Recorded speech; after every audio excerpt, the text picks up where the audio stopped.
sommes maintenant à cette portion de la réunion où on va aller dans la parole de Dieu. Êtes-vous prêts ce matin? Amen. Gloire à Dieu. Et maintenant, on va pencher nos têtes et puis on va préparer nos cœurs pour cette portion. Alléluia. Père éternel, on vient devant toi aujourd'hui, encore une fois. On veut te louer, Seigneur Dieu. On veut te louer, Seigneur. Tu es tellement merveilleux. Merci, Seigneur Dieu, pour tes projets pour nos vies. Merci, Seigneur Dieu, pour ton projet pour cette journée aussi. Seigneur, tu connais toutes choses, tu connais tous les détails.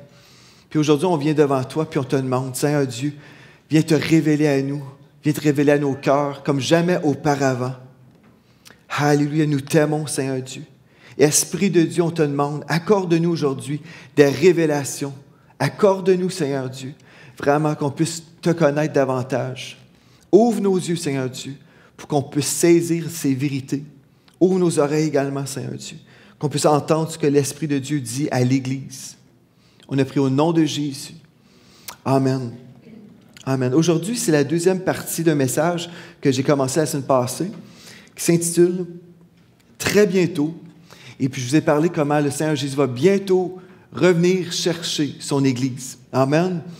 Et puis, la semaine passée, j'ai commencé un message. Et si vous n'étiez pas là, si vous avez manqué la première partie, j'aimerais vraiment vous encourager à écouter ce message-là parce qu'il y a plusieurs choses que j'ai mentionnées la semaine passée que, malheureusement, je n'aurai pas le temps de tout répéter. En fait, je ne pourrais pas répéter le message, mais heureusement, on a les médias aujourd'hui. On peut aller entendre à nouveau les choses que j'ai mentionnées concernant le mois de septembre et puis comment il y a plein de choses qui s'apprêtent à arriver ce mois-ci. Et puis, la première chose que j'ai mentionnée la semaine passée, comme j'ai commencé à prêcher, le premier point que je voulais établir, pour être vraiment, vraiment clair, je voulais être très certain que vous compreniez que je ne prédis pas une date pour le retour du Seigneur Jésus. Vous vous rappelez de ça? J'ai eu l'horloge derrière moi et puis même malgré ça, il y a des gens qui peuvent mal comprendre.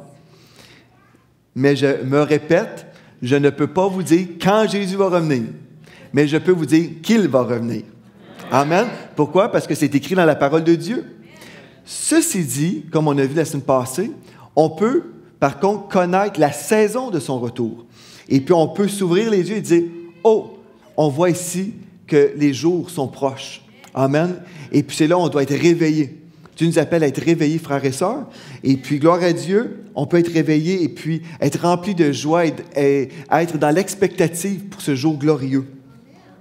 Amen. Gloire à Dieu. Donc, on va aller ensemble dans 1 Thessaloniciens, chapitre 4. On va relire le texte qui nous parle de l'enlèvement de l'Église. Ce n'est pas une doctrine que j'ai inventée ou que d'autres pasteurs que vous connaissez qui vous ont parlé de l'enlèvement.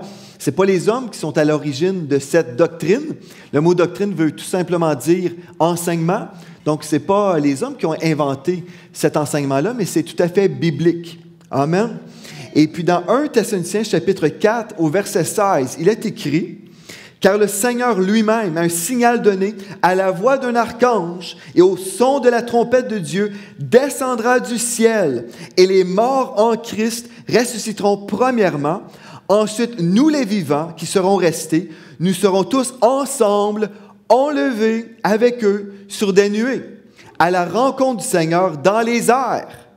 Et ainsi, nous serons toujours avec le Seigneur. Gloire à Dieu. Consolez-vous donc les uns les autres par ces paroles. » Et puis on a dit la semaine passée, peu importe les épreuves dans la vie, on peut se consoler avec cette vérité que le Seigneur Jésus va venir chercher son épouse, son Église. Gloire à Dieu. Et puis, si vous avez commencé à faire des recherches, peut-être, si vous vous êtes intéressé concernant les choses de la fin des temps, quand on parle de la fin des temps, on ne parle pas de la fin du monde. Les gens, des fois, s'imaginent qu'on parle de la fin du monde, mais on peut vous parler de la fin du mal, des choses mauvaises, la fin de ce système mauvais. Va arrêter un jour, gloire à Dieu, mais le monde ne cessera pas. Le monde ne cessera pas parce que Dieu a créé la planète et puis même s'il y a des gens qui ont dit qu'elle va être anéantie, en fait, c'est faux. La Bible nous dit qu'elle va être rénovée. La terre sera rénovée par le feu, purifiée certainement, mais on ne parle pas ici de la fin du monde, on parle de la fin du mal. Et puis combien d'entre vous, vous aimez le bien? Amen, on aime le bien, amen. Et puis c'est ça qu'on veut. Et puis dans le royaume de Dieu, c'est juste des bonnes choses. Amen, juste des bonnes choses parce que notre Dieu est un bon Dieu. Et puis, si vous êtes bon, vous aimez les bonnes choses. Amen. Et puis, au ciel, je peux vous dire, c'est merveilleux. Ce matin, comme on est en train de louer le Seigneur m'a juste montré une image. Et puis, je sais que le ciel est déjà ouvert, mais savez-vous ce que j'ai vu? C'était comme des portes qui s'ouvraient, plein de portes. Et puis, je voyais, c'était comme des anges qui étaient là, mais qui ouvraient les portes en souriant, qui nous disaient, entrez, la porte est ouverte. Et puis, moi, je me réjouis. Et puis, dans la louange, j'étais juste touché parce que le Seigneur me disait, tu peux entrer. On le sait, c'est écrit dans la parole. Approchez-vous du trône de la grâce. On le sait parce que c'est écrit dans la parole de Dieu. Mais en même temps, j'aime ça quand Dieu me rappelle, la porte est ouverte, viens. Tu es toujours le bienvenu. Viens te présenter devant moi. Gloire à Dieu. Et on a très hâte à ce jour glorieux que la parole de Dieu nous dit, notre bienheureuse espérance. Amen. On a hâte. Et c'est normal, quand on va se marier, on a hâte d'être enlevé. Gloire à Dieu. Mais si ce n'est pas aujourd'hui, si ce n'est pas demain, si ce n'est pas le mois prochain, si ce n'est pas cette année, est-ce qu'on va être découragé? Il y en a qui ont dit oui. Peut-être, certains vont être découragés. Mais, soyez toujours consolés avec le fait que le Seigneur ne nous a pas oubliés. Et sa présence est là pour vous à tous les jours. La présence de Dieu est là. Donc, même si ça est venu tardant encore, peu importe, on ne connaît pas la date ni l'heure, mais on sait qu'il va revenir. Mais peu importe, il peut être avec vous à tous les jours de vos vies. Et c'est ça qui fait la différence. Mais j'avoue, je fais partie de ceux qui ont plus hâte de partir. Parce que je sais être avec lui constamment. Et en plus, même le dimanche matin, ça ne serait pas pire. Hein? Ça ne serait pas mal. Parce que la fête des trompettes commence vers l'heure du midi. Donc, si jamais je disparais, et si la majorité des gens disparaissent dans cette salle-là, et vous restez, vous saurez où nous sommes. Amen. Ne restez pas. Vous pouvez tout de suite décider, je choisis Jésus maintenant. Pardonne-moi, Seigneur Dieu, je vais être sûr de monter au nom de Jésus. Amen. Gloire à Dieu. Mais on sait que la fête des trompettes dure 2 jours. Donc, il ne faut pas perdre courage non plus. C'est à 12h30, on est encore là. Ceci dit, comme on a dit, et je le répète, je ne prophétise pas une date. Amen. Alléluia. Vous savez, ce qui se passe, le problème qu'on a dans le corps de Christ, c'est quand on commence à dire des choses comme ça, quand on commence à dire des dates, on perd toute crédibilité. C'est ça qui se passe. Quand ça n'arrive pas, on perd toute crédibilité. Ceci dit, on peut examiner les choses qui se passent dans notre monde et constater des faits. Parce que Dieu nous dit, ouvrez les yeux, et Dieu nous appelle à discerner les saisons. Donc, c'est une chose biblique, on devrait faire ça. Mais ceci dit, ne placez pas votre foi dans une date. Placez votre foi dans le Dieu qui connaît la date. Amen. Êtes-vous capable de faire ça? Placez votre foi dans le Dieu qui connaît toutes choses. Amen. Gloire à Dieu. Et si vous placez votre foi en Dieu, vous ne pourrez pas être découragé. Amen. Parce que Dieu ne peut pas nous laisser tomber. Alléluia. Gloire à Dieu. Une date peut passer, mais la parole de Dieu ne passera point. Gloire à Dieu. Amen. Donc, soyons prudents et évitons l'excès. Amen. Parce que quand on commence à faire des recherches un peu pour connaître les choses qui se passent dans notre monde, on peut tomber dans des excès parce qu'il y a toutes sortes de choses qui circulent sur Internet. Il y a des choses qui sont vraiment, qui sont véritables et il y a des choses qui sont vraiment exagérées. Et puis, faites attention. Amen. Et si on se tient à ce que la parole de Dieu nous dit, c'est là où on a une sécurité, on est protégé par sa parole. Gloire à Dieu. On est toujours protégé dans la parole de Dieu. C'est notre refuge. Gloire à Dieu. Amen. Donc, je vais répondre encore à la question rapidement. Pourquoi l'enlèvement? Parce que s'il y a des gens ici qui sont avec nous pour la première fois et vous entendez parler d'un enlèvement, non, il n'y a pas de kidnappeur qui va arriver ici pour nous enlever, là.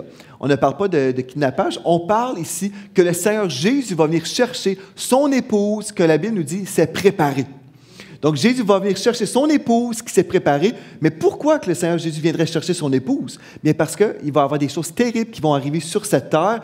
Et le cœur de Dieu, c'est pour son épouse. Amen. Dieu veut épargner son épouse de la colère à venir. Et la référence que je vous donne, c'est 1 Thessaloniciens 5, verset 9. Et puis dans Jean 3, 36, ça nous dit, « Celui qui croit au Fils a la vie éternelle. Celui qui ne croit pas au Fils ne verra point la vie, mais la colère de Dieu demeure sur lui. » Donc malheureusement, ceux qui ont rejeté Dieu, ceux qui ont repoussé Dieu, qui ont dit « Je veux rien savoir de Dieu », la Bible nous dit que la colère de Dieu est encore sur eux. Mais si vous choisissez de vous mettre en Christ aujourd'hui, la colère est passée. Vous êtes dans la bénédiction. Vous êtes les bien-aimés de Dieu. Amen. Nous sommes les bien-aimés de Dieu. Et puis, le Seigneur Jésus va venir chercher son Église avant avant la période que la Bible appelle la tribulation, qu'on peut retrouver dans Matthieu 24, verset 21. Donc, aujourd'hui, j'aimerais poursuivre avec le message de la semaine passée. Je vous parlais, entre autres, d'Israël. Je vous ai mentionné juste rapidement que Dieu a accompli toutes sortes de signes prophétiques concernant notre époque. Et puis, Israël, vraiment, fait partie de l'accomplissement des grandes choses. Et puis, j'aimerais vous inviter, venez avec moi dans Marc, chapitre 13, ce matin. Marc, chapitre 13, et le verset 28 à 30. En passant, quand on parle du mois de septembre, c'est sûr et certain, si nous sommes un peu réveillés, nous voyons que toutes sortes de choses assez particulières qui se produisent en ce moment partout à travers le monde. La semaine passée, je vous ai donné plusieurs dates d'événements assez spéciales. Et puis aujourd'hui, on va juste souligner une chose que je trouve assez particulière, qui s'est produite le 11 septembre de cette année, donc juste cette semaine. Si vous avez suivi un peu l'actualité, la foudre est tombée à la Mecque, donc là où les musulmans se rassemblent pour louer leur Dieu, pour adorer leur Dieu. Et la foudre, le 11 septembre, est tombée. Et puis, il y a eu cette grue qui est tombée sur une centaine de personnes qui sont décédées. Mais le 11 septembre de cette année, c'est un autre événement assez spécial. Et le 14 septembre commence ce que plusieurs compagnies, mondialement, les gens parlent l'année de la lumière. Et puis aussi, les francs-maçons ont pris cette expression-là et en fait, eux, ils l'appellent l'année de Lucifer. À partir du 14 septembre, l'année dédiée à Lucifer. Mais vous comprenez aussi dans la franc-maçonnerie, eux, ils croient que Jésus est Lucifer et Lucifer est Jésus. Il y a eu un genre d'échange pour cette croyance-là. Donc, les francs-maçons, c'est quelque chose de diabolique. Et puis, eux, ils disent que c'est l'année de la lumière aussi, mais cette fois-ci, c'est l'année de Satan.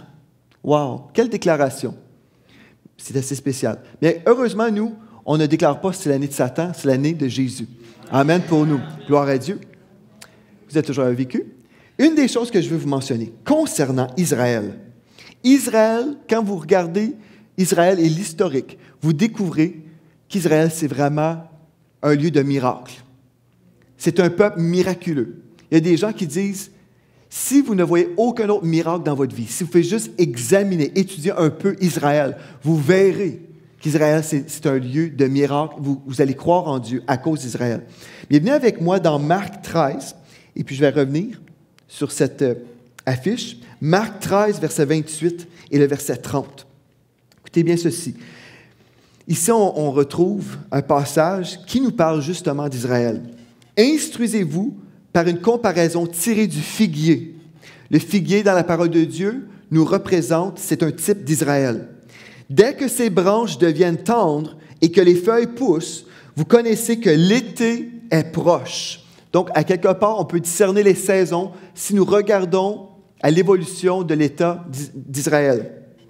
Verset 29, « De même, quand vous verrez ces choses arriver, donc ici concernant la période de la tribulation, dans le contexte décrit dans les versets précédents, sachez que le Fils de l'homme est proche à la porte.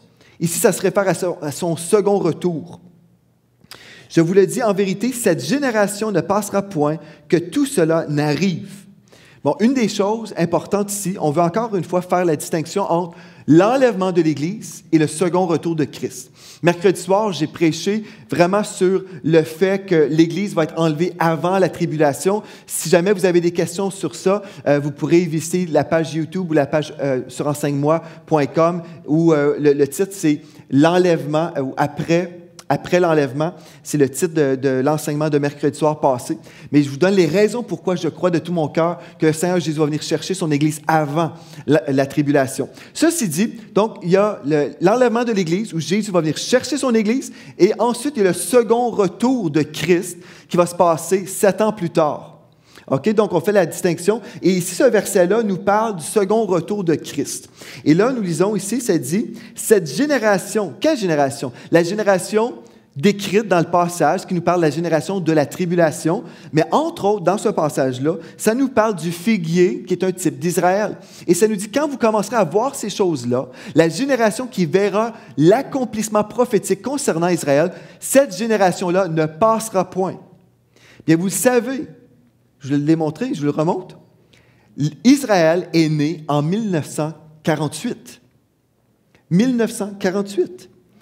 Gloire à Dieu. C'était un miracle, ce frère et sœurs. Un miracle. Savez-vous pourquoi? Dans Osée, chapitre 3, versets 4 à 5. Je vais vous lire des passages aujourd'hui, et puis j'ai plusieurs passages, donc vous pourrez les prendre en note et revenir plus tard si vous voulez. Dans Osée 3, versets 4 à 5, nous savons ici déjà que les Juifs ont été éparpillés partout à travers le monde pendant près de 2000 ans. Vous êtes au courant de ça, n'est-ce pas? En l'an 70, Jérusalem a été envahie, et puis les gens ont été éparpillés. Les Juifs ont été éparpillés partout. Ils ont été grandement persécutés. Adolf Hitler a essayé de tuer les Juifs, mais il a failli. Gloire à Dieu. Pourquoi pensez-vous qu'Adolf Hitler voulait tuer les Juifs? Quand j'étais petit, j'ai posé la question à mes parents, mais pourquoi cet homme-là voulait tuer les Juifs? Mais qu'est-ce qu'ils ont fait? Bien, c'est simple, c'est le peuple de Dieu. Et Satan déteste le peuple de Dieu. C'est pour ça que Satan vous déteste aussi, si vous avez été greffé. Amen.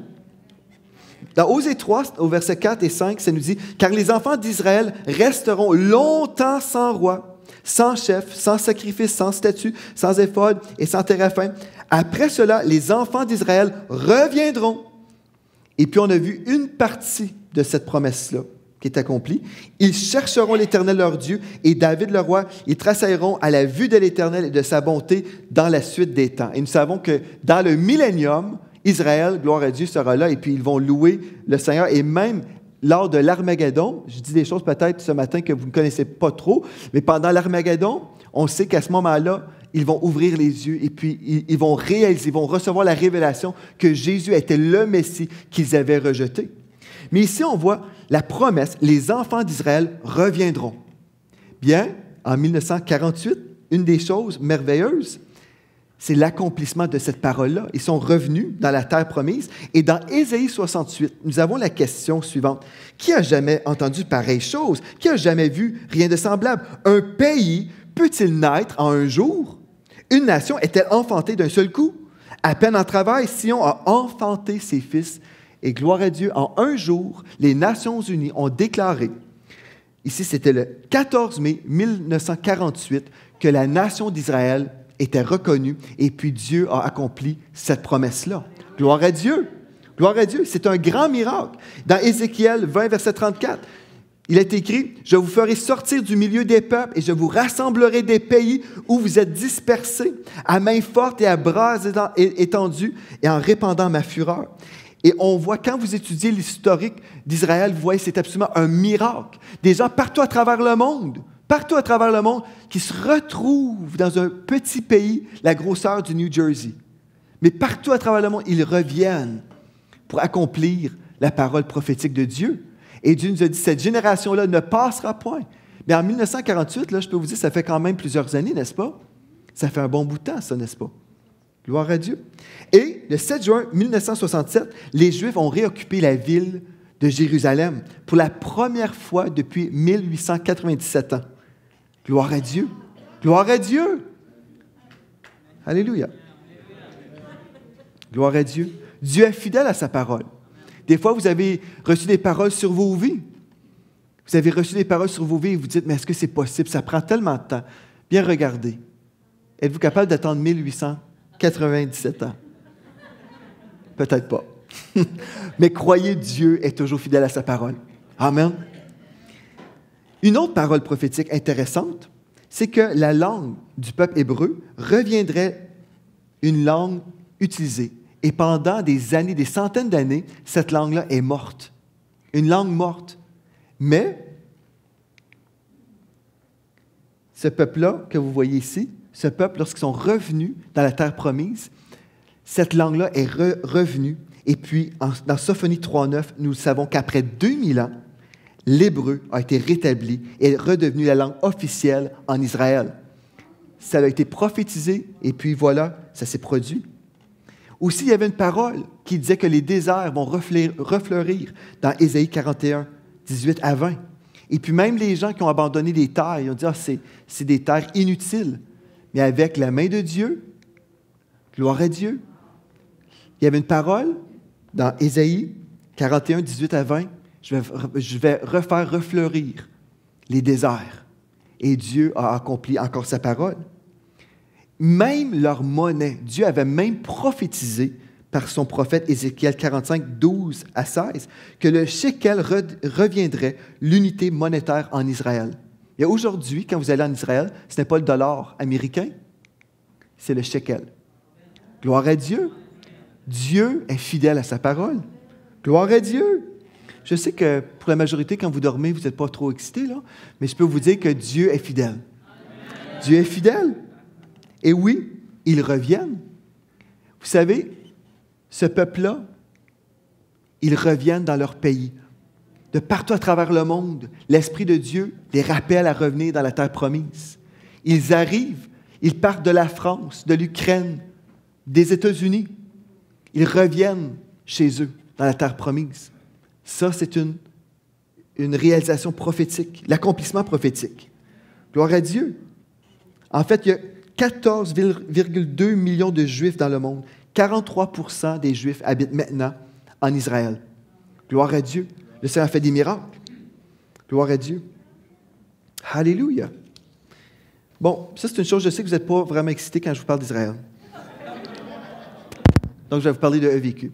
À EVQ, nous sommes l'Église de la Victoire du Québec. Non. Moi, là, quand je découvre des choses comme ça, Dieu a prophétisé des choses et puis on les a déjà vues s'accomplir. Et puis Dieu a dit, cette génération-là ne passera point. Et moi, je me dis bien, gloire à Dieu, Dieu est à l'œuvre.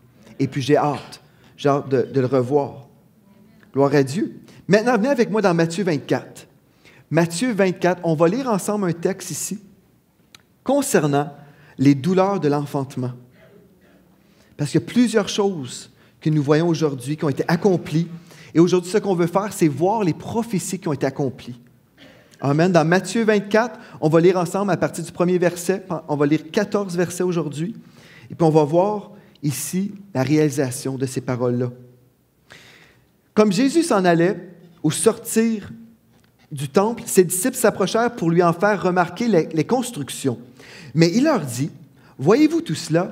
Je vous le dis en vérité, il ne restera pas ici pierre sur pierre qui ne soit renversée. » Il s'assit sur la montagne des Oliviers et les disciples vinrent en particulier lui faire cette question. « Dis-nous, quand cela arrivera-t-il et quel sera le signe de ton avènement? » En se référant encore une fois ici au second retour, parce que les Juifs, eux, n'étaient pas du tout intéressés à l'enlèvement, ils n'étaient pas au courant, mais ils attendaient toujours le second retour.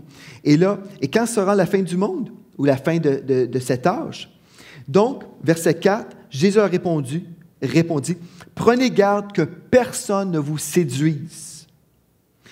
Car plusieurs viendront sous mon nom, disant. » Donc, remarquez ceci. Donc, les disciples ici sont intéressés. Ils veulent savoir, « Seigneur Jésus, quand est-ce que tu vas revenir établir ton royaume sur la terre? » Et là, Jésus répond. Remarquez ce qu'il répond. Il dit, « Plusieurs viendront sous mon nom, disant, « C'est moi qui suis le Christ. » Donc, Jésus nous a dit qu'il y aurait de la séduction dans les temps de la fin. Ils séduiront beaucoup de gens. Verset 6. « Vous entendrez parler de guerre et de bruit de guerre. Gardez-vous d'être troublés, car il faut que ces choses arrivent, mais ce ne sera pas encore la fin. » Donc, quand on a entendu parler de guerre, on pouvait tout être comme à l'envers et se dire, « Oh mon Dieu, c'est la fin du monde. » Mais non, on ne devait pas s'inquiéter parce que Dieu, le Seigneur Jésus avait déjà dit, ça c'est juste, c'est pas la fin encore. Là. Vous entendrez parler de guerre et puis toutes ces choses-là vont se produire. OK? Donc, on poursuit.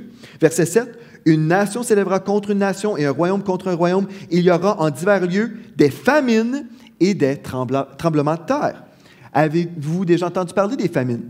Je me souviens, dans les années 80, il y avait des chanteurs même qui chantaient « We are the world ». Vous vous rappelez de ça? « We are the world ». Ils chantaient une chanson pour ramasser des fonds pour la famine. Mais ça fait longtemps quand même qu'il y a de la famine, depuis longtemps.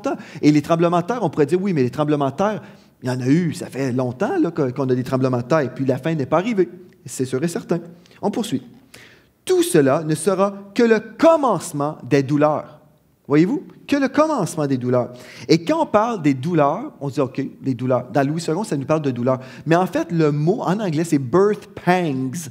Et en anglais, c'est préférable parce que ça nous dit ici, c'est les douleurs de l'enfantement.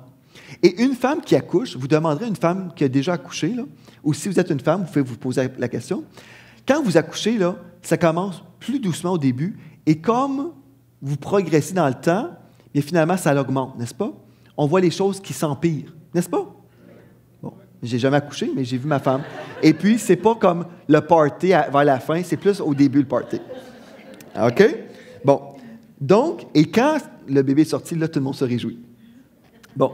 Là, au verset 8, ça nous dit, je vais vous lire dans la Bible du Sommeur, ça dit, ce ne seront que les premières douleurs de l'enfantement. Alors, au verset 9, on vous livrera au tourment. Encore une fois, ici, ça nous parle de la période de la tribulation. Et l'on vous fera mourir. C'est la seconde partie de la tribulation, rendue à ce moment-là. Et vous serez haïs de toutes les nations à cause de mon nom. Donc, on sait que pendant la tribulation, c'est le contexte, absolument. Mais même aujourd'hui, pouvez-vous voir qu'il y a plusieurs choses comme ça qui se sont accomplies? Amen. Mais c'est juste le début. Nous, on voit juste le début de ces choses-là, qui sont les précurseurs, en fait, des événements qui vont se produire pendant la tribulation. Alors, plusieurs succomberont et se trahiront, se haïront les uns les autres. Plusieurs faux prophètes s'élèveront et séduiront beaucoup de gens. Et parce que l'iniquité sera accrue, la charité du plus grand nombre se refroidira. Mais celui qui persévérera jusqu'à la fin de la tribulation ici sera sauvé. Et cette bonne nouvelle du royaume sera prêchée dans le monde entier pour servir de témoignage à toutes les nations. Alors viendra la fin. Bon, plusieurs choses, et puis on pourrait dire, OK, bien ça, c'est pendant la tribulation, finalement, je n'ai pas besoin de rien voir de ces choses-là, parce que moi, je suis béni, je vais être enlevé, et puis, gloire à Dieu. Mais le Seigneur nous révèle des choses déjà en ce moment. Et puis, croyez-vous que tout ça va arriver d'un seul coup, du jour au lendemain, quand l'Église est enlevée, tout d'un coup, tout change, ou il y aurait une progression tranquillement vers ces choses-là? Certainement, il y a une progression, et nous sommes dans cette époque, nous sommes cette génération où on voit les choses vraiment changer.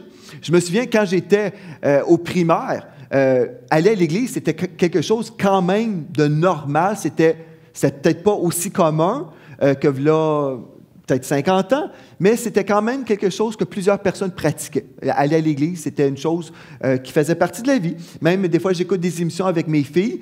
Nous, les émissions qu'on écoute, c'est souvent des émissions des années 80 sur Netflix, parce que les émissions aujourd'hui, je m'excuse, je trouve ça trop terrible. On écoute des émissions des années 80, et puis on trouve les gens qui parlent de la Bible, même dans les émissions dans le monde. Vous voyez comment les choses ont changé aujourd'hui? Aujourd'hui, parler de la Bible, c'est comme extraterrestre. Mais dans le temps, là, avant aujourd'hui, c'était quand même pas si bizarre que ça. Là, croyez-vous que ça va arriver d'un seul coup? Non. Dans Matthieu 24, verset 7, ça dit, il y aura dans divers lieux des famines et des tremblements de terre.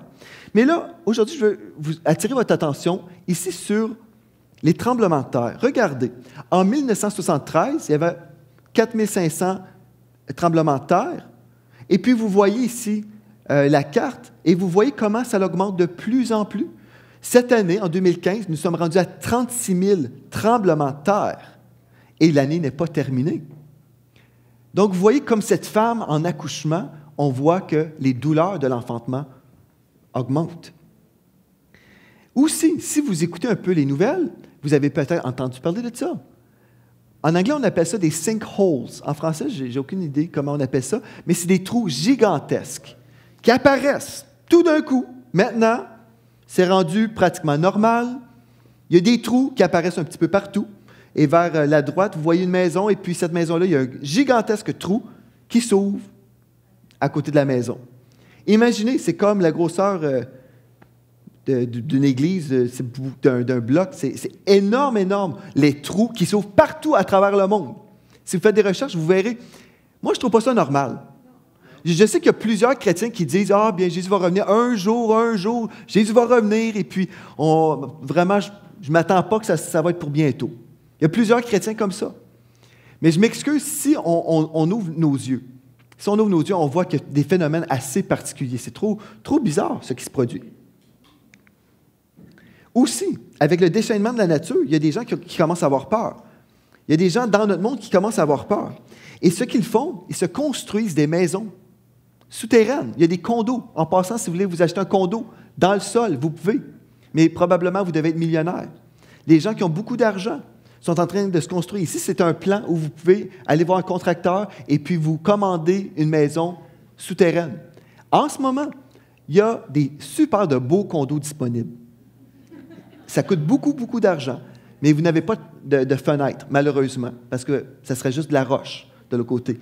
Mais des maisons luxueuses, très luxueuses, dans le sol. Trouvez-vous ça normal aussi, qu'il y ait des villes souterraines qui sont construites, qui se sont construites, étiez-vous même au courant que des villes souterraines et des autoroutes sous le sol en ce moment, et que pendant des années, le gouvernement ne nous parlait pas de ces choses-là. Le gouvernement ne mentionnait rien de ces choses-là, mais là, tout d'un coup, ils se mettent à remplir les places. Ils sont en train de remplir les choses de nourriture de ce temps-ci. Il y a des camions qui rentrent, qui circulent maintenant. Ils sont là en train de remplir les maisons et puis les villes. Vous pouvez même aller jouer au tennis dans ces places-là. C'est quand même particulier. On se dit, mais comment ça, tout d'un coup, le gouvernement expose cette réalité où il ne cache plus ce fait-là? Bon, vous êtes de retour à un vécu. Encore une fois, c'est biblique. On ne devrait pas être surpris parce que dans Ésaïe 2,19, remarquez bien ceci. C'est-à-dire, on entra dans les cavernes des rochers et dans les profondeurs de la poussière pour éviter la terreur de l'Éternel et l'éclat de sa majesté quand il se lèvera pour effrayer la terre. C'est dit, on entrera dans les cavernes et dans les rochers. Avez-vous déjà entendu parler de ça? Vous avez lu ça dans votre Bible. On va se cacher dans les roches. Bien, c'est déjà une réalité, frères et sœurs. Peut-être ce matin, vous venez de l'apprendre. Et dans l'Apocalypse 6, versets 16 à 17, ça dit, « Il disait aux montagnes et aux rochers, les gens, les rebelles qui avaient refusé Dieu, il disait aux montagnes et aux rochers, « Tombez sur nous et cachez-nous devant la face de celui qui est assis sur le trône et devant la colère de l'agneau, car le grand jour de sa colère est venu, et qui peut subsister? » Donc les rebelles, jusqu'à la fin, ils sont là, sont rebelles, ils ne veulent rien savoir de Dieu, ils se pensent en sécurité dans leur maison souterraine, mais un jour, ils vont voir, c'est tellement terrible, ils vont dire, « On veut juste mourir dans cette maison. On veut juste mourir dans cette maison. » On dirait, mais comment ça Dieu connaissait ces choses-là à l'avance? Comment ça que Dieu savait qu'un jour, les gens ils restent cachés dans la roche et se construiraient des condos comme ça? Comment ça Dieu savait toutes choses? Parce que Dieu est Dieu. Dieu est Dieu, Dieu connaît toutes choses. Et gloire à Dieu, moi, je ne cherche pas un condo souterrain. Je cherche une maison céleste. Amen. Alléluia. La vue est beaucoup plus belle. La vue est beaucoup plus belle. Gloire à Dieu. Et aujourd'hui, vous pouvez faire de Jésus le Seigneur de votre vie si vous ne l'avez jamais fait. Et vous pouvez venir dans ma maison. Je vais vous inviter. Je vais vous servir un café. Alléluia. Dans Proverbe 3, verset 25 et verset 26, ici, nous avons un texte qui remplit d'espoir. Ici, ça nous dit, « Tu n'auras pas à redouter un désastre imprévu. » Vous, l'enfant de Dieu. Ça dit, « Tu n'auras pas à redouter ou avoir peur d'un désastre imprévu, ni la ruine qui ne manquera pas de fondre sur les méchants. » Savez-vous pourquoi? Parce qu'on ne fait pas partie des méchants, n'est-ce pas? Car l'Éternel sera ton assurance. Dieu est ma police d'assurance. Gloire à Dieu. Il gardera ton pied de tout piège. Donc, je ne cherche pas une maison souterraine, je cherche ma maison céleste. Alléluia. Amen. Bon, donc on a parlé un petit peu juste de la nature. Ça se déchaîne, et puis il y a des choses très bizarres. Vous pouvez faire des recherches pour examiner un peu. Parce que les gens vont rouler les yeux et dire, oui, il y a toujours eu des tremblements de terre, ça fait des années qu'il y en a. Oui, mais est-ce que vous avez vu comment les choses ont progressé? Hello, est-ce qu'il y a quelqu'un à la maison? Les choses ont progressé, là. Les choses ont progressé. Et puis, on peut faire semblant que tout est normal encore, mais je m'excuse, si on s'ouvre les yeux, on va voir que Jésus est à la porte. Amen. Je vous rappelle Matthieu 24, verset 9, qui dit « Vous serez haïs de tous à cause de mon nom. » Bien, je me souviens, j'étais au primaire et les enfants me ridiculisaient. Les enfants riaient de moi parce que j'étais chrétien. Donc, ça fait longtemps qu'on se fait persécuter pour la cause de Christ. Mais ça dit que ça va aller de pire en pire. Bien, avez-vous entendu parler de cette femme-là? Elle semble être très méchante, hein, n'est-ce pas? Non, mais cette femme-là, c'est une chrétienne née de nouveau. Et puis, cette femme-là, son titre, c'est comment son nom? Son nom, c'est Kim Davis. Mais c'est, en tout cas, en anglais, on dit un clerk, mais c'est comme une greffière. Et puis, elle a été élue pour, justement, pour représenter sa communauté au Kentucky. Une greffière, c'est ça, du Kentucky. Et elle refusait d'émettre des licences de mariage pour des couples gays. Et puis, elle était une femme vraiment respectueuse. Je l'ai vue, on l'a filmée. Vous l'avez peut-être déjà vue aussi à la télévision. Elle était là, elle dit, moi, je suis un enfant de Dieu et je veux honorer la loi de Dieu. Je n'empêche personne à vivre leur vie s'ils veulent. Elle n'était pas haineuse, elle n'était pas méchante avec personne, mais elle dit, ça irait contre mes convictions personnelles de remettre une licence de mariage à un couple gay, parce que la parole de Dieu me dit, l'homme quittera son père et sa mère et s'attachera à sa femme, et les deux deviendront une seule chair. Donc, cette femme-là s'est tenue pour la parole de Dieu, tout simplement. Elle n'a pas voulu crucifier personne, elle n'a pas été haineuse, rien méchante, rien de ça. Elle a juste dit, pour moi, je ne peux pas aller contre ma conscience. Donc, ce qu'on a fait, on l'a emprisonnée. On l'a emprisonnée, cette femme-là. Et puis, on dit, mais si vous permettez aux gens dans votre bureau, si au moins les gens, vous êtes comme ça, mais si les gens dans votre bureau, si vous leur donnez la permission de remettre ces licences-là, bien au moins, ça va être correct pour vous. Mais elle dit, mais je dois quand même signer le papier et je dois autoriser cette chose-là. Elle dit, donc, devant Dieu, je vais être en accord avec cette chose-là qui est contre le cœur de Dieu. Donc, elle a préféré aller en prison. Et le juge qui l'a emprisonnée a dit, vous allez être en prison ici, madame, j'aurais pu vous donner un montant à payer, une amende, mais il dit, je sais que ça ne changera pas ta façon de voir les choses. Donc, je vais t'emprisonner. Et puis, il n'y avait aucune date de sortie. Aucune date de sortie, c'est comme tu vas aller pourrir en prison. Mais là, il y a eu un juge supérieur qui est venu et puis il a dit non, ça n'a pas d'allure. Et puis, elle a été libérée. Et vous l'avez vu peut-être à la télévision en train de pleurer et se réjouir. Gloire à Dieu. Et j'ai connu un pasteur en Alberta, l'histoire d'un pasteur en Alberta qui a été justement arrêté par la police parce qu'il avait lu la parole de Dieu concernant que le Seigneur Dieu est contre le mariage du même sexe. Que ce soit une femme avec une femme avec un chien. Je vous le dis, frères et sœurs, on est rendu là, frères et sœurs. Nous aimons tout le monde. Nous aimons les sodomites, les violeurs, nous aimons tout le monde. Vous l'avez entendu de cette chaîne, nous aimons tout le monde, mais nous aimons tellement les gens que nous voulons leur offrir la bonne nouvelle que Jésus peut les délivrer et les transformer. Gloire à Dieu. Amen. Mais pour la position que nous prêchons, nous serons haïs. Nous serons haïs des gens. Êtes-vous prêts à être haïs? Cette femme-là était prête à aller en prison pour sa foi. Elle était prête à dire, Seigneur, je suis prête à payer le prix. Et puis, en Amérique du Nord, on s'imagine, on est toujours bien. C'est juste dans les pays du Moyen-Orient où les gens se font persécuter. Mais, frères et sœurs, il y a des moments où on doit se tenir pour la vérité. Et puis, cette femme-là, c'est une femme vraiment courageuse. Amen. Gloire à Dieu. Bien, dans Ésaïe 5, 20, ça nous dit « Malheur à ceux qui appellent le mal bien et le bien mal, qui changent les ténèbres en lumière et la lumière en ténèbres, qui changent l'amertume en douceur et la douceur en amertume. » En passant, je ne fais pas de la politique. Habituellement, je ne parle pas vraiment de la politique parce que ce n'est pas mon mandat divin.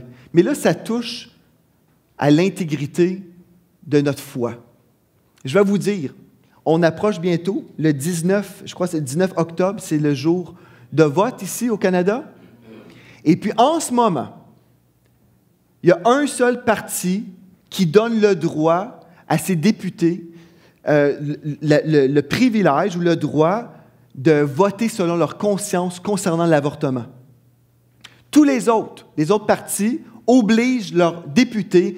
Vous n'avez pas le droit d'être contre l'avortement. Et si personnellement vous êtes contre, et même si il y a des gens dans votre secteur qui se disent contre, vous allez voter avec le parti, vous ne pouvez pas faire partie de notre parti et ne pas croire à l'avortement. Vous devez être pour l'avortement officiellement.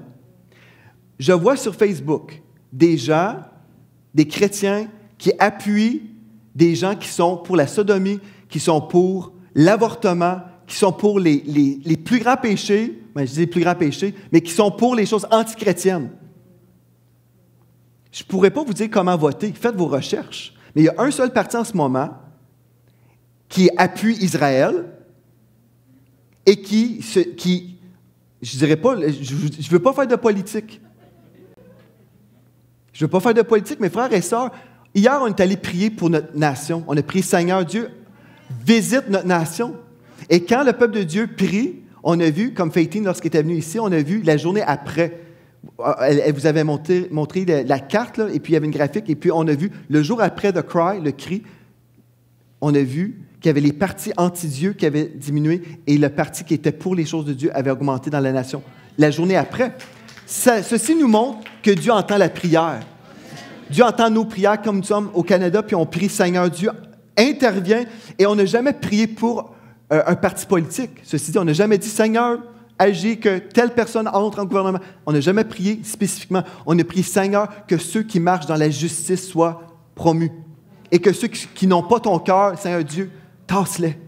Et puis à cause de l'Église a prié, on a passé à travers 2008, la crise économique, où les gens aux États-Unis perdaient leur maison. Mais ici au Canada, ça a bien été. On avait un gouvernement qui se tenait pour Dieu. On a eu un gouvernement qui n'a pas voulu faire toutes les mauvaises choses, et je ne dis pas qu'ils sont parfaits. Mais moi, ce qui compte, là, c'est la position sur Israël. Parce que Dieu, il dit, si vous maudissez Israël, vous serez maudits. J'aimerais ça vous inviter, je ne vous dis pas pour qui voter, mais informez-vous. Vous devriez savoir. Êtes-vous contre Israël? Mais si vous êtes contre Israël, moi, je vais être contre vous. Parce que quand vous vous opposez à Israël, vous vous opposez à Dieu. Très grave. Si nous sommes bénis, ici, au Canada, c'est parce que nous bénissons Israël. C'est parce que nos fondements sont chrétiens.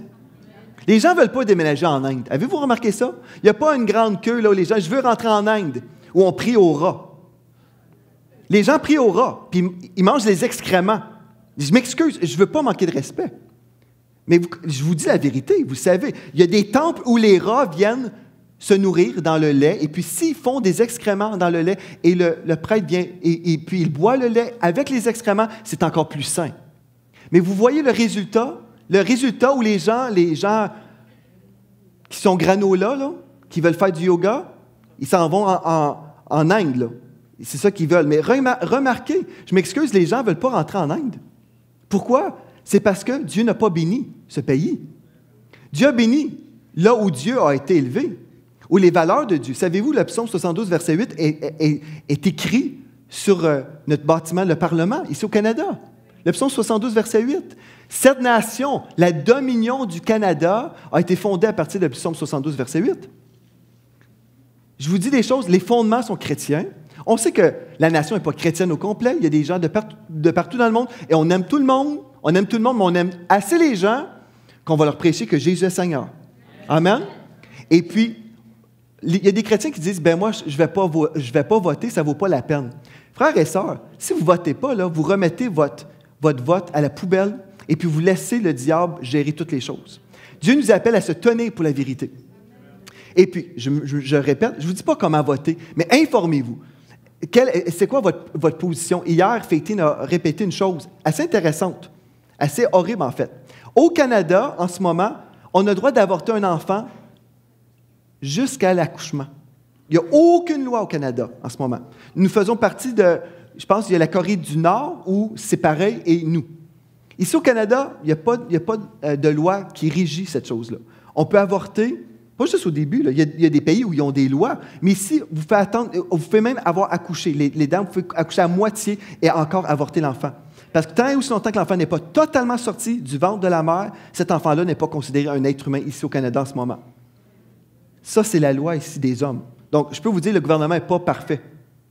Mais on a besoin des gens en gouvernement qui vont dire, écoute, il faut revoir cette chose-là. Il faut revoir cette chose-là. Amen. Donc, je ne vous dis pas comment voter. Mais je vous dis, informez-vous. Il y a un seul parti au Canada qui n'est pas contre Israël, mais les autres vont vous dire qu'ils ne sont pas contre. Il n'y a personne qui va l'avouer. Mais regardez les politiques. La politique. Regardez ces choses-là. Alléluia!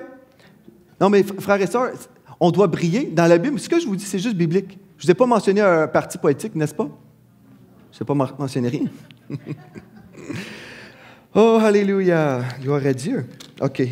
Avez-vous encore 5 minutes de grâce? Amen. Bon. Frères et sœurs, c'est que, vous savez ce que je vois? Je vois des gens qui connaissent pas qu'est-ce qui se passe. Et puis parce que quelqu'un porte une belle cravate, il est un petit peu rigolo, on va cliquer j'aime, je vais voter pour ce gars-là. Hello! Mais cette personne-là est contre toutes les choses dans lesquelles on croit. Comment peux-tu voter pour un homme qui veut détruire notre pays? Mais il ne dira pas comme ça. Il n'est même pas au courant, mais ses politiques sont contre Dieu. Donc, Israël, c'est super important. L'avortement. Laissez au moins les députés parler. Là, vous leur enlevez leur droit d'avoir une foi chrétienne. Comprenez ceci, les autres partis qui disent, vous n'avez pas le droit à votre opinion, là, ceux qui disent, vous n'avez pas le droit d'être chrétien. Vous allez suivre le bateau ou vous débarquez. Et débarquons tous, frères et sœurs.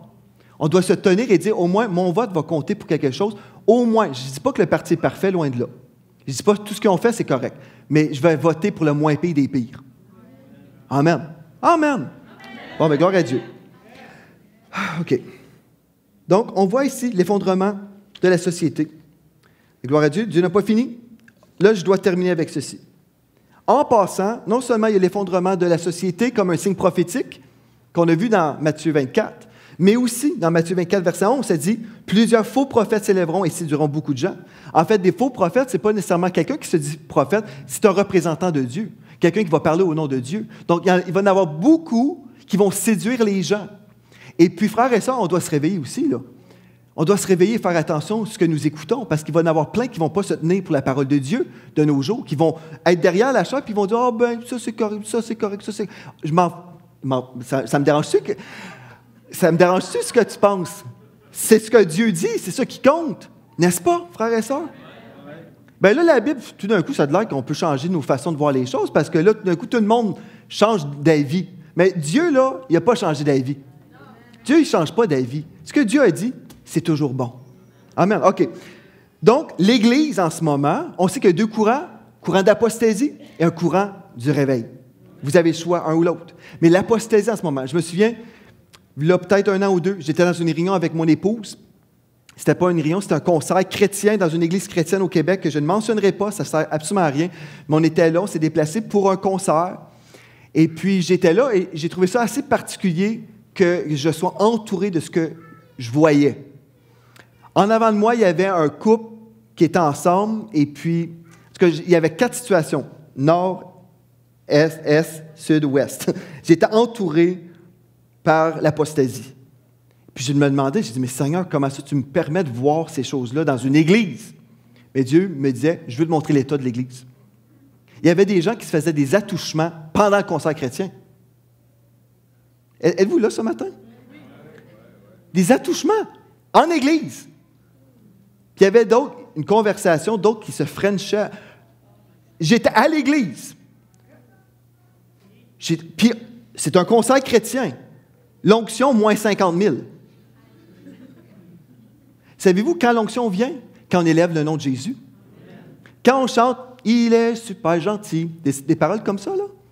Excusez, on dirait que j'ai l'air de me défouler ce matin. Je me défoule pas. Non, mais je veux vous dire, mais là où l'onction de Dieu vient, c'est quand on n'a pas peur de mentionner le nom de Jésus.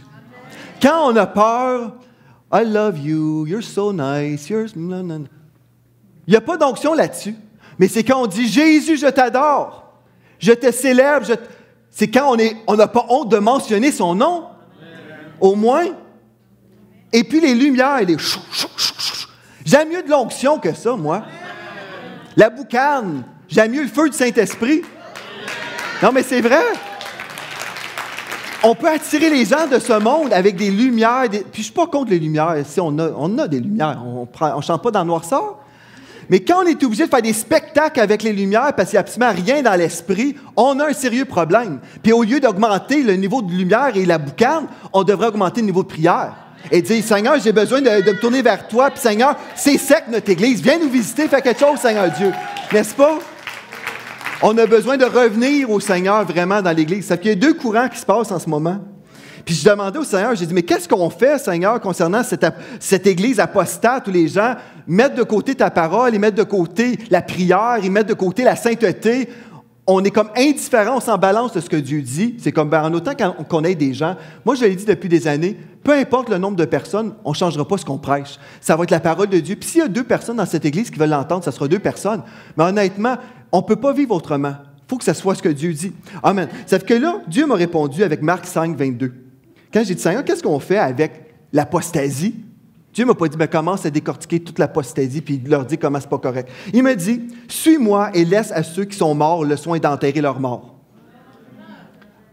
On devrait juste aller vers la vie, frères et sœurs. Donc, il y a un courant du Saint-Esprit, Il y a un courant du Saint-Esprit. Et puis, il y en a qui ne veulent rien savoir du Saint-Esprit. Ils disent, ah non, moi, pour 10 000 raisons, je ne le veux pas, le Saint-Esprit, qui reste à l'extérieur. Si jamais on le veut, on va l'inviter. Non, nous, savez-vous ce que je veux vivre, moi? La présence de Dieu à tous les dimanches, à chaque jour de ma vie. Pas juste le dimanche matin, mais à chaque jour de ma vie, je veux que la présence de Dieu soit présente et puissante et que cette présence-là se manifeste. Bon, mais là, qu'est-ce qu'on a besoin de faire? On doit croire ce que Dieu a dit. Dans les derniers jours, je vais répandre de mon esprit sur toute chair. Mais Seigneur Dieu, moi, je constate, je regarde Israël, je regarde l'état de mon monde, de cette planète dans laquelle je vis. Je constate, nous sommes dans les temps de la fin. C'est ça que tu avais dit, Seigneur. Mais en même temps, Seigneur te dit, dans les derniers jours, je vais répandre de mon esprit sur toute chair. Bien, Seigneur Dieu, tu l'as promis. Donc, je devrais vivre la présence de Dieu. Si je ne vis pas la présence de Dieu, ce n'est pas le problème de Dieu. Dieu, en passant, Dieu n'est jamais coupable. Dieu a toujours raison. C'est que si j'ai un problème, si je ne vis pas le maximum, ça veut dire que j'ai besoin de me consacrer davantage. Ça veut dire que j'ai besoin de faire plus de place dans ma vie et dire, Seigneur, viens Seigneur, on a besoin de toi. Viens Seigneur Dieu, tu l'as dit. Et puis, je veux être un canal pour que ton réveil vienne. Qu'on soit tous, chacun ici, qu'on puisse dire, Seigneur, je veux être tellement imbibé de ton onction, Seigneur Dieu, que tu peux te servir de moi. Seigneur Dieu, que je puisse être utile entre tes mains pour faciliter ce que tu veux faire, Seigneur Dieu, dans ce pays. Amen. Amen. Gloire à Dieu. Alléluia.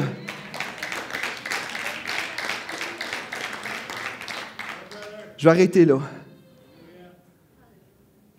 Je vais vous le relire. Joël 2, 28, 29. Après cela, je répandrai mon esprit sur toute chair. Vos fils et vos filles prophétiseront. Vos vieillards auront des songes et vos jeunes gens des visions. Même sur les serviteurs et sur les servantes, dans ces jours-là, je répandrai de mon esprit. Dans ces jours-là, nous sommes dans ces jours-là. Qu'est-ce qu'on a à faire? On a à faire comme on a fait hier, prier. Vous savez, prier toute la journée, jeûner, là, quand on est dans une foule, c'est pas mal facile, hein? Sauf que c'est fatigant, je peux vous dire, là. Je suis très fatigué. Peut-être pour ça que je suis moins éloquent, pardonnez-moi. Je suis peut-être très fatigué, mais ça fait du bien de prier. Ça fait du bien d'être dans la présence de Dieu. Puis je dis à ma femme, j'ai dit, si Seigneur Jésus revient là, demain, j'ai dit, ben au moins j'aurais passé ma dernière journée sur terre en priant en esprit toute la journée. J'ai dit, au moins je vais avoir fait ça, ma dernière journée. Puis si ce n'est pas aujourd'hui, puis si ce n'est pas demain, puis si ce n'est pas après-demain, je vais continuer à prier en esprit. Je vais continuer à chercher sa face. Je vais continuer à chercher sa face pour le voir. Puis je veux en passant, j'ai eu une prophétie hier.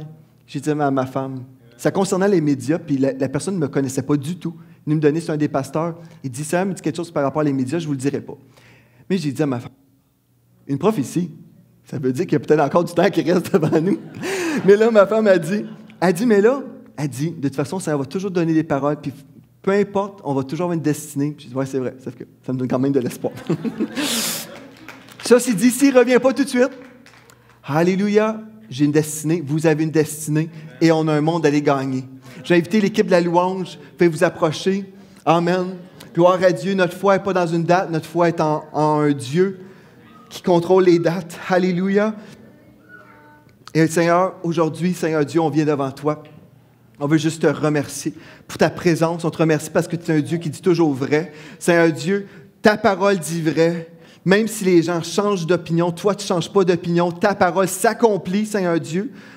Seigneur, tu as pris soin de ton peuple Israël en leur donnant la victoire en 1967, même pendant cette guerre pour recevoir Jérusalem. Seigneur, c'était impossible humainement, mais Seigneur, tu es intervenu surnaturellement lors de la guerre de 6 jours. Seigneur, tu es un Dieu puissant, un Dieu tout-puissant. Et si tu as été capable d'intervenir, Seigneur Dieu, pour Israël, nous sommes ton peuple également. Et tu es capable d'intervenir pour nous, Seigneur Dieu, pour cette ville, Seigneur Dieu, pour cette région, Seigneur, pour cette église locale, Seigneur. Tu es capable d'intervenir pour nous. Seigneur, aujourd'hui, on t'offre nos cœurs. Et Seigneur Dieu, comme tu nous as demandé de faire, on a déchiré nos cœurs. On a dit, Seigneur, on se repent. Et Seigneur Dieu, on est prêt à se repentir à chaque fois que tu vas nous montrer des choses. Mais aujourd'hui, on veut t'offrir nos cœurs. On dit, Seigneur, prends toute la place, Seigneur Dieu. Nous croyons que nous sommes dans les temps de la fin, pas la fin du monde, Seigneur, mais la fin du mal. Puis on se réjouit, Seigneur Dieu, parce que le bien va envahir nos vies. Seigneur Dieu, on va se retrouver dans ta présence pendant l'éternité, dans ta présence, oh, dans ta lumière éternelle. Merci, Seigneur Dieu, parce que, oh, tu nous donnes tellement un héritage glorieux. C'est glorieux ce que tu nous réserves, Seigneur Dieu. Merci, Seigneur Dieu, pour cet héritage. Merci, Seigneur Dieu, pour ta présence qu'on peut vivre. Alléluia. Gloire à toi, Seigneur Jésus. Oh Seigneur, je prie pour mes frères et mes sœurs aujourd'hui. Je prie pour chaque personne ici. Augmente notre soif. Seigneur Dieu, qu'on n'ait pas juste soif une journée par année, Seigneur Dieu, mais qu'on puisse avoir soif à tous les jours, qu'on puisse te chercher, Seigneur Dieu, de tout notre cœur, jusqu'à ce qu'on voit pleinement la visitation de ton esprit, cette visitation qui a été promise pour ton peuple, Seigneur Dieu. Oh, Seigneur Dieu, on veut vivre pleinement, Seigneur Dieu. On veut vivre pleinement, Seigneur Dieu, cette visitation. Oh, Seigneur Dieu, aujourd'hui, on se courbe, Seigneur Dieu, en esprit, Seigneur Dieu. On veut plus de toi. On veut plus de toi, Seigneur Dieu. Oh, Seigneur Dieu, on veut plus de toi, Seigneur Dieu. On veut plus de toi, Seigneur Dieu. Oh, alléluia, tu es un Dieu qui dit vrai, Seigneur. Tu dis toujours vrai, Seigneur. Ta parole s'accomplit toujours, toujours, toujours. Oh, Seigneur, on veut plus de toi, Seigneur. On veut plus de toi, Jésus. Oh, je veux plus de toi, Seigneur Dieu. Je veux plus de toi dans ma vie. Je veux plus de toi dans ma famille, Seigneur Dieu. Dans cette église, Seigneur Dieu. On veut plus de toi. Plus de toi, plus de ta présence, Seigneur Dieu. On veut plus de ta présence, Seigneur Dieu. Viens envahir cette église, Seigneur Dieu. Viens envahir, viens transformer, Seigneur Dieu, cette église. Viens transformer cette église, Seigneur Dieu. Oh, Seigneur Dieu, on veut plus de toi. Oh, Seigneur Dieu, on a besoin de ta présence. On a besoin de ton onction, Seigneur Dieu. On a besoin de toi. On ne peut rien faire, Seigneur, sans toi. On a besoin de toi, Seigneur Dieu. Viens, Seigneur Jésus. Oh, Seigneur, on se réjouit parce que nous sommes dans les temps de la fin, parce qu'on sait qu'on va te voir bientôt. Mais peu importe les dates, Seigneur Dieu, que cette date soit une journée de ta gloire, que cette date soit une journée pour l'effusion de ton Saint-Esprit, que cette parole prophétique s'accomplisse, Seigneur Dieu, parmi nous. Que ton onction vienne, Seigneur Dieu.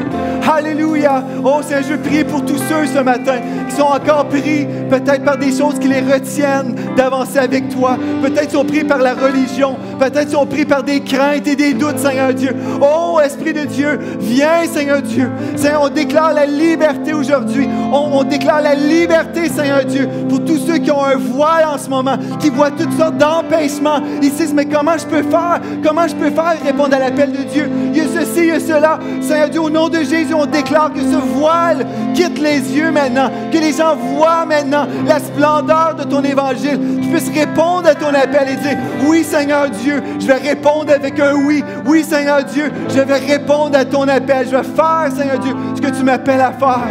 Merci, Seigneur Dieu. Oh, alléluia. Oh, gloire à toi, Seigneur Dieu. Oh, Seigneur Jésus. Pour ceux, Seigneur Dieu, ça fait longtemps, sont dans la religion ou sont juste dans les émotions, sont là dans leur vie chrétienne, dans les émotions, Seigneur Dieu. Oh, Seigneur, visite aujourd'hui. Visite aujourd'hui, Seigneur Dieu. Visite ton peuple aujourd'hui. Alléluia, qu'on se consacre entièrement à toi. Ce que tu recherches, Seigneur Dieu, c'est nos cœurs, des cœurs assoiffés de toi, Seigneur Dieu. Tu veux nos cœurs, Seigneur Dieu. Oh, Seigneur Dieu, viens par ton esprit, Seigneur Dieu.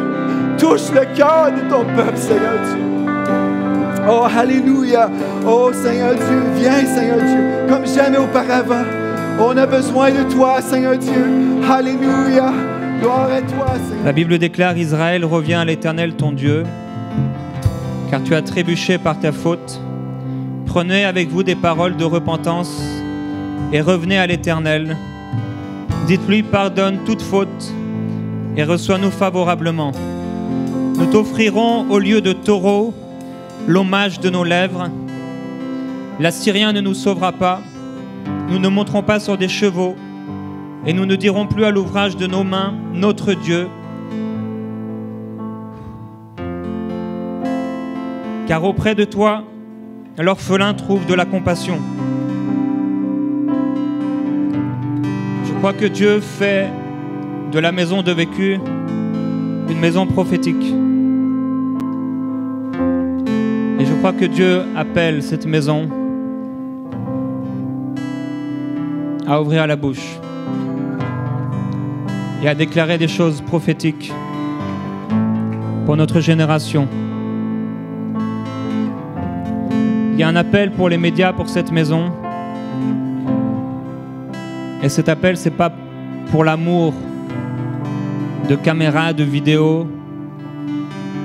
Mais c'est parce que Dieu fait et va faire quelque chose au travers de cette maison. Et Dieu va nous donner des messages et des paroles qui ne seront peut-être pas pour vous parfois, mais pour le monde qui a besoin d'entendre et d'écouter. La Bible dit « Revenez à l'Éternel, dites-lui pardonne toute faute et reçois-nous favorablement. Nous t'offrirons au lieu de taureau l'hommage de nos lèvres. L'Assyrien ne nous sauvera pas, nous ne monterons pas sur des chevaux. Et nous ne dirons plus à l'ouvrage de nos mains notre Dieu. » Et il faut que l'Église puisse vraiment s'appuyer sur Dieu. Ni sur l'Assyrien, pas dans les choses de ce monde. Que ce soit les choses gouvernementales, des choses sociales, sur l'homme, mais vraiment sur Dieu. Et plus les temps vont passer, à cause de ce dont le pasteur Joël a parlé, plus les choses de la parole de Dieu vont être amenées dans ce monde. Et plus les gens vont détester les chrétiens et le nom de Jésus. Et plus les systèmes de ce monde, du gouvernement, les systèmes sociaux, vont être refusés pour les chrétiens. Alors il faudra faire le choix. Et ce choix, on doit le faire dès aujourd'hui. Allons-nous avoir peur de mourir pour lui? Allons-nous aimer notre vie? Ou allons-nous aimer Jésus? La parole la plus puissante, je trouve, que le pasteur Joël a apportée ce matin, c'est lorsqu'il a dit que nous n'aurons pas peur de proclamer le nom de Jésus. C'est à cause de ce nom, la Bible dit, qu'on nous traîne à mort tous les jours. C'est à cause de ce monde qu'aujourd'hui même, des gens sont persécutés et tués à cause du nom de Jésus. Le monde entier a été régi, ordonné par Dieu. Et la Bible déclare que le Dieu de ce siècle a pris ce monde. Il est devenu le Dieu de ce siècle. Et il a aveuglé l'intelligence des gens pour qu'ils ne voient pas briller le Seigneur de gloire. Ça nous parle du nom de Jésus. Et la Bible fait un appel à tous ceux qui le veulent, à tous ceux qui le désirent, de ne pas faire appel à l'Assyrien, de ne pas faire appel aux chevaux, à la force, à l'Égypte, et de ne pas dire « Voici notre Dieu, l'ouvrage de mes mains ». Mais aujourd'hui, qu'est-ce que c'est l'idolâtrie? L'idolâtrie, c'est quand nous plaçons notre joie et notre confiance dans les choses de ce monde. L'idolâtrie, c'est quand nous n'avons plus rien et que nous commençons à dire à Dieu, à accuser Dieu. Dieu, pourquoi? Comme si Dieu était en fonction de ce que nous avons dans nos mains ou dans nos poches. L'idolâtrie, c'est aimer les choses de ce monde plus que Dieu. Mais le vrai amour pour Dieu, c'est aimer Dieu même dans le désert. C'est aimer Dieu dans la mort. C'est aimer Dieu quand c'est difficile. Voilà l'amour que Dieu recherche. Et Dieu dit, car auprès de toi, l'orphelin trouve de la compassion. Oui, il faut que l'Église dise que c'est une abomination, l'avortement. Que c'est une abomination lorsque ce bébé sort et qu'on le tue. Dieu va venger le sang des orphelins. Dieu va venger le sang de ceux qui n'ont pas eu une mère et un père pour les aimer. La Bible dit que le sang, il parle. Le sang de ceux qu'on a tués, il parle. Et cette ville, cette province, cette nation et les nations du monde sont pleines de sang. Il y a du sang partout. Dans les maisons, il y a du sang. Dans les hôpitaux, il y a du sang. Il y a du sang sur la main des politiciens. Il y a du sang sur toutes sortes de personnes. Nous avons reçu le sang de Jésus-Christ qui purifie, qui pardonne. Nous construisons et nous croyons dans un royaume éternel. Et à celui qui aura un cœur pour l'orphelin, un cœur pour la veuve, un cœur pour les souffrants, Dieu le justifiera. Il dit, je justifierai mon serviteur qui a mis et qui a placé sa confiance en moi. et qui n'a pas placé sa confiance dans l'Assyrien, dans l'Égypte, dans les choses de ce monde, je placerai et j'honorerai celui qui place et qui m'honore, qui place sa confiance en moi et qui m'honore non seulement des lèvres mais du cœur.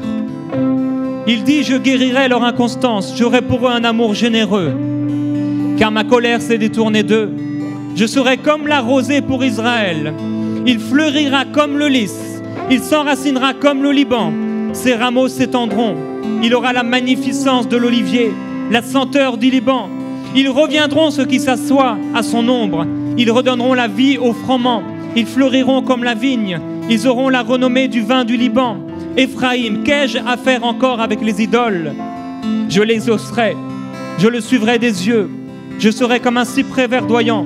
C'est de moi que vient ton fruit.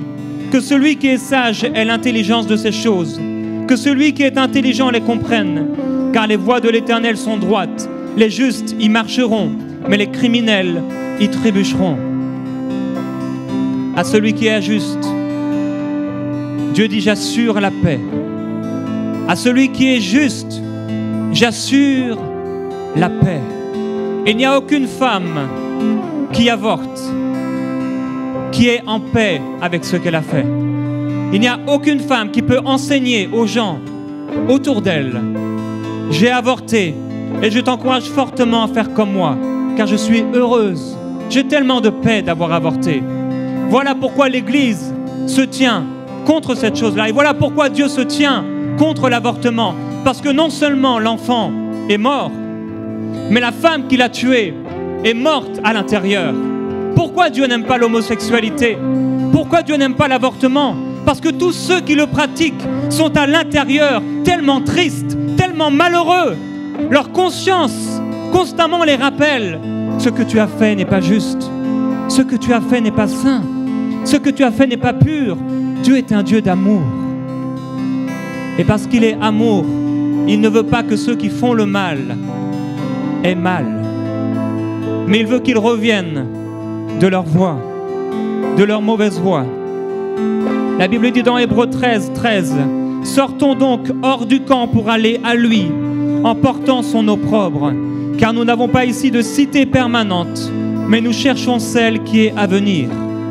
Par lui, offrons sans cesse à Dieu un sacrifice de louange, c'est-à-dire le fruit de lèvres qui confesse son nom, peuple de Dieu. » Il nous faut sortir du camp pour aller à lui en portant son opprobre, en portant la honte. La Bible dit que Jésus a méprisé la honte et à cause de cela, il s'est assis à la droite du trône de Dieu. N'ayez pas honte du nom de Jésus. N'ayez pas honte de parler le nom de Jésus-Christ. Quand l'Église témoigne, l'Église parle de Dieu, l'Église parle d'une Église, mais cette Église, elle est impuissante. Lorsque l'Église parle de Jésus-Christ, voilà que les gens sont sauvés. Lorsque les gens parlent de Jésus, voilà que les gens sont délivrés et guéris. C'est en Jésus-Christ que nous avons la guérison. C'est en Jésus que nous avons le salut. C'est en Jésus-Christ que nous avons la rédemption. Dieu était là, mais nous étions ses ennemis. Avant que Jésus meure, nous étions perdus et ennemis de Dieu. Et quand Jésus est venu, nous avons été réconciliés avec lui. Église de Jésus-Christ, parle le nom de Jésus. Témoigne le nom de Jésus. Offre à Dieu un sacrifice de reconnaissance, des lèvres qui confessent le nom de Jésus. Ne déchire pas tes vêtements. N'offre pas des sacrifices de taureaux, mais déchire ton cœur et offre-lui la reconnaissance qui lui est due. Que la gloire de Jésus-Christ se manifeste sur la terre et dans cette Église. Et Père, je prie que le don prophétique que tu as établi dans cette équipe pastorale se manifeste avec plus de gloire. Je prie cela, Père, au nom de Jésus. Que le don prophétique que tu as placé sur cette équipe pastorale et dans cette Église soit révélé au grand jour, afin d'apporter les oracles de Dieu et la parole de l'Éternel. Et je prie maintenant, Père, pour les pasteurs dans les nations francophones qui ont peur d'apporter ta parole, qui lisent les versets de bénédiction et qui ont peur de parler de la malédiction, qui lisent à propos du pardon et qui ont peur de lire à propos du péché, qui prêchent à propos de la bénédiction et qui n'osent plus prêcher la malédiction. Je prie, Père, pour les pasteurs et pour ceux qui parlent de ta part, afin que dans leur bouche, tu trouves l'obéissance et dans leur cœur, tu trouves l'obéissance, que tu les remplisses d'hardiesse au nom de Jésus pour parler de ta part, qu'à nouveau on puisse voir la croix de Jésus dans les églises, qu'à nouveau on puisse parler du sang de Jésus dans les églises, qu'à nouveau on puisse parler du sacrifice de Jésus-Christ dans les églises, qu'à nouveau on puisse parler de la prière en langue dans les églises, qu'à nouveau on puisse parler de la prophétie dans les églises, qu'on puisse parler des guérisons surnaturelles et des miracles extraordinaires dans les églises, au nom de Jésus. Et si vous êtes un pasteur aujourd'hui et vous avez été intimidé par les esprits méchants, aujourd'hui déchirez vos cœurs et dites à Dieu: plus jamais je ne me laisserai intimider. J'ai été dernièrement dans une église et Dieu m'avait donné un message. Et sans le savoir, j'ai été intimidé. Je n'en étais pas conscient, mais certainement à l'intérieur de moi, il y a quelque chose. J'avais pris quelque part la décision, sans être conscient clairement, de ne pas apporter tout ce que Dieu me donnerait d'apporter. Et quand je me suis repenti, la gloire de Dieu est descendue. Et il y a beaucoup de pasteurs qui sont intimidés d'apporter la parole de Dieu. Ils sont intimidés parce qu'ils ont peur du monde. Ils ont peur des gens, ils ont peur des brebis de leur église. Et ils ont peur de leurs pasteurs associés et des pasteurs de leur région. Ils ont peur de perdre quelque chose. Mais les serviteurs et les servantes que Dieu va utiliser dans les derniers temps dans lesquels nous sommes, ce sont des gens qui vont parler toute la parole de Dieu et qui n'auront pas peur d'annoncer la parole de Dieu. Alors c'est mon encouragement pour vous, pasteurs, serviteurs de Dieu, servantes de Dieu, d'annoncer toute la parole de Dieu et ce que Dieu vous met à cœur. Et peut-être il y a des gens, vous savez pertinemment que Dieu veut remplir du Saint-Esprit, mais vous avez pris la décision de ne pas prêcher sur le baptême du Saint-Esprit en disant ce n'est pas quelque chose d'important, ce sont des doctrines secondaires. Non, la Bible déclare dans les Actes des Apôtres que la puissance du Saint-Esprit est descendue sur eux. Et à cause de cette puissance, voilà que 3000 âmes se sont converties. En refusant de prêcher toute la parole de Dieu, il y a le sang qui continue à couler injustement, des âmes qui continuent à aller en enfer parce que les gens n'osent pas annoncer la parole de Dieu. Dieu donne un appel aujourd'hui à son Église de proclamer toute sa parole, d'annoncer toute sa parole, de déclarer toute sa parole et d'annoncer le beau nom de Jésus-Christ, le seul Seigneur, le seul Sauveur, le Roi de gloire, celui qui vient sur les nuées. Il vient vers nous, il vient chercher son épouse qui s'est préparée. L'Assyrien ne nous sauvera pas, nous ne monterons pas sur nos chevaux, nous ne placerons pas notre confiance dans les hommes, dans les gouvernements, dans les sociétés de ce monde, dans les principes de ce monde, dans les écoles et dans les institutions. Nous placerons notre confiance en celui qui a dit que celui qui croit en lui ne sera pas confus. Nous plaçons notre confiance en toi, Seigneur Jésus-Christ, toi le seul vrai Dieu, celui qui vient, celui qui est béni de Sion, celui qui vient sur les nuées, celui qui est venu sur l'âne sauvage. C'est toi, Seigneur Jésus. C'est toi que nous adorons. Les hommes pourront tout nous prendre, mais il y a une chose qu'ils n'arriveront jamais à prendre. C'est notre foi en toi. Même morts, nous parlerons.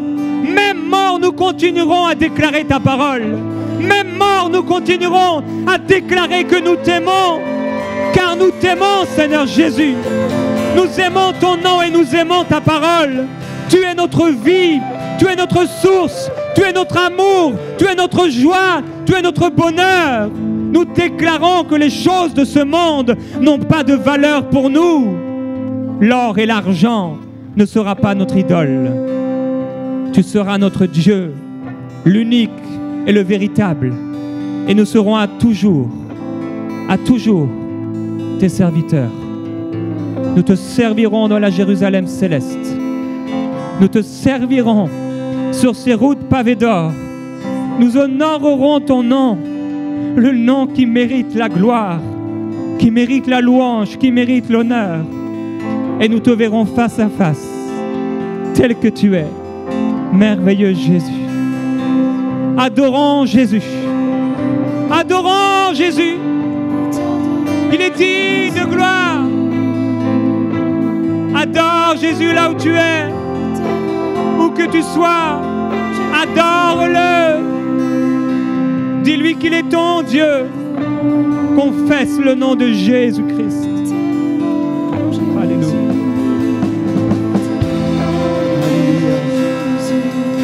Oh, gloire à Dieu.